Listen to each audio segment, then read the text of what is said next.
2 setlists manuscrites de The Beatles seront mises aux enchères par la maison de vente aux enchères Bonhams. Si posséder une setlist de The Beatles est un rêve pour vous, il est peut-être sur le point de se réaliser, si vous avez $250 000 à dépenser.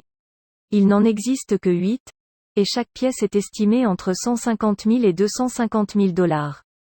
La vente aux enchères aura lieu le 28 octobre. La première setlist a été écrite par Paul McCartney, qui jouait de la batterie à l'époque, lors d'un concert de The Beatles au Grosvenor Ballroom de Liscar en 1960. Les chansons de la liste comprennent une reprise de Little Queenie de Chuck Berry, Stuck on You d'Elvis Presley, Lucille de Little Richard et Words of Love de Buddy Holly, ainsi que la chanson originale de The Beatles, One After 909. Cette dernière n'a pas été publiée officiellement avant l'album Let It Be de 1970. Howard Kramer, spécialiste principal de la culture pop chez Bonham, a déclaré à Rolling Stone Magazine: à ce moment-là, les Beatles étaient sur le point de devenir un groupe au sens propre du terme. Lorsque ces concerts ont eu lieu, Pete Best n'avait pas encore rejoint le groupe et le premier concert à Hambourg était dans 2 mois. Très vite, il n'y a plus eu de retour en arrière.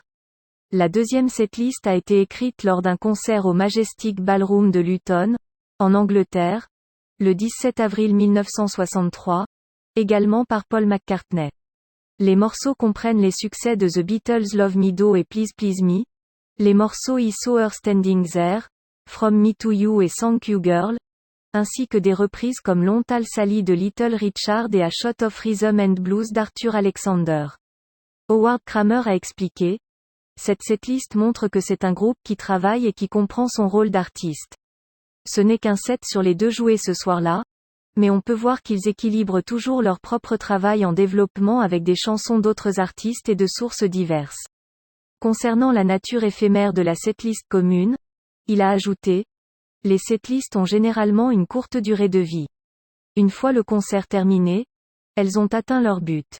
La collection de setlists de groupes pop n'existait pas encore en 1960 et 1963. La carrière des Beatles a été relativement brève et il y a très peu d'objets tangibles et physiques directement utilisés par le groupe qui deviennent accessibles au public.